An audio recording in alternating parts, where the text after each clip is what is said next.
I'm with Scott Dorne, who is the Facility and Operations Executive Director for Westerville City Schools. And we're here at Point View Elementary.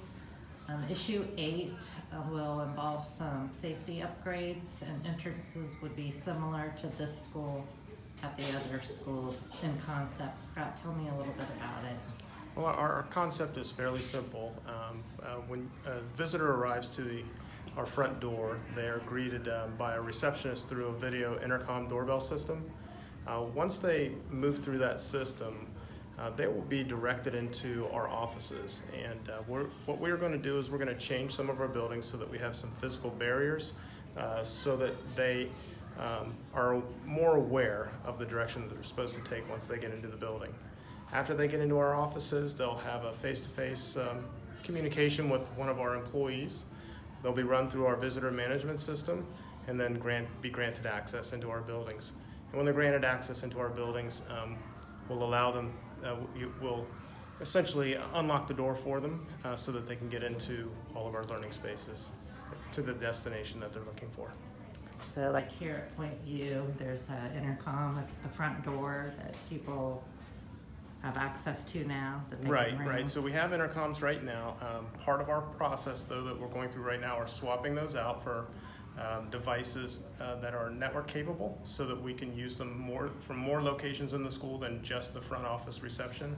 That will give us more versatility for programs after school to keep our doors locked and our buildings secure and our students safe so that they can use those remotely from anywhere in the building.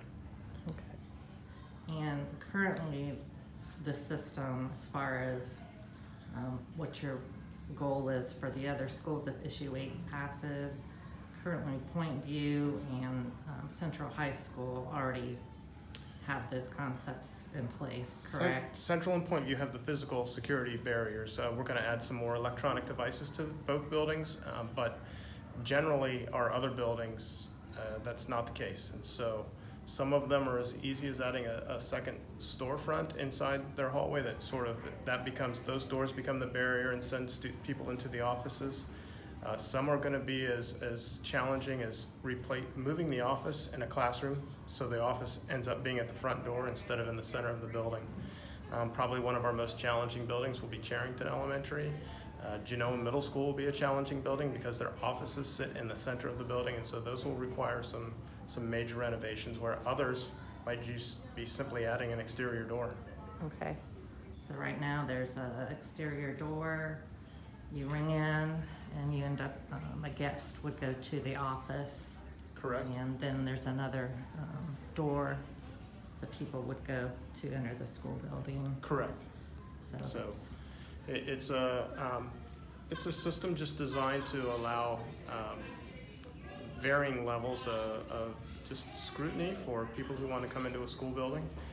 When you know who the parents are and those kinds of things, it's a little bit probably quicker, but if you're new to the building or haven't visited before, it'll take a few seconds for you to go through the visitor management screening system and before you're released into the building for whether it's for an IEP meeting or whether it's to have lunch with the student. We just need to make sure that we're doing all the things that we can do before we allow people into the building. All right, thank you. Sure.